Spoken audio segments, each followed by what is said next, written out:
जवन माई पूछे काहे सुखल बा ओठरे, ओही माई के देता लगवा दिलवा पचोटरे।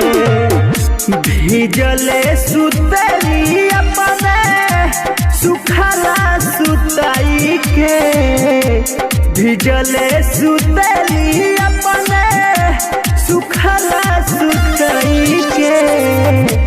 चरगो से पेट नहीं, चरगो से पेट नहीं भरे गो माई के, चरगो से पेट नहीं भरे गो माई के, चरगो से पेट